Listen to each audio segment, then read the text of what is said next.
ce 24 mars dernier, nous avons eu un second sommet conjoint entre l'EAC et la SADC. Et selon tous les commentaires là-dessus, c'est que ce fut un bon sommet. Ça veut dire que les chefs d'État africains maintenant sont vraiment lancés sur cette volonté de vouloir apaiser, régler pas mal de problèmes régionaux, mais surtout concentrer sur le problème de la RDC. Et d'ailleurs, immédiatement, il y a une feuille de route qui a été établie. Et on peut dire que d'ailleurs que le sommet conjoint a nommé les personnalités suivantes comme membres du groupe des facilitateurs. Évidemment, comme c'est multilingue, c'est déjà en anglais et en français, on a plusieurs personnalités qui vont pouvoir faire le suivi en fait de ce que ce sommet a décidé. Et d'ailleurs, il y a donc Olusegun Obasanjo, ancien président du Nigeria, Uhuru Kenyatta qui était déjà là pour le processus de Nairobi.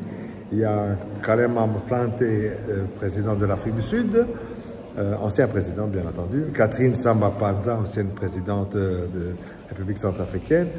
Et son Excellence Saleh Work Zewde, ancien président de l'Éthiopie. Et donc, ils ont chargé les secrétaires de l'EAC et de la SADC de notifier aux facilitateurs leur nomination par consensus et communiquer les conclusions de ce sommet de l'Union africaine et au Conseil de l'ONU. Donc, ce qui veut dire qu'au-delà de ce sommet, l'Union africaine sera mise dans le coup, et ainsi que le Conseil de sécurité de l'ONU.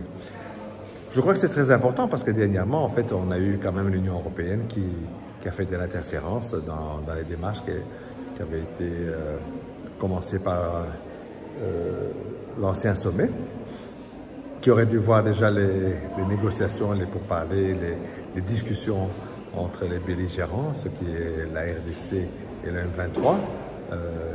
On a vu qu'ils ont été stoppés, boycottés.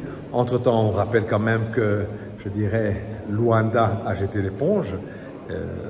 Donc, João Lourenço ne va plus s'occuper de faire rencontrer les gens. Mais bon, donc on est déjà au-delà de ça. Tout le monde, d'après tout ce que, comme j'ai dit en introduction, c'est que tout le monde avait l'air ravi de l'ambiance qui régnait pendant ce sommet.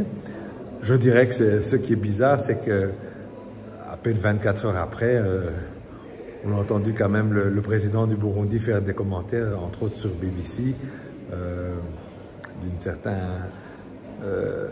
désir de belligérance avec le Rwanda, de parler d'attaque, d'accuser le Rwanda de vouloir attaquer le Burundi, que le Burundi pourrait attaquer aussi le Rwanda. Enfin, je dirais que c'est le bémol après cette réunion, ce sommet, mais je crois que le sommet est plus important, donc voyons la suite.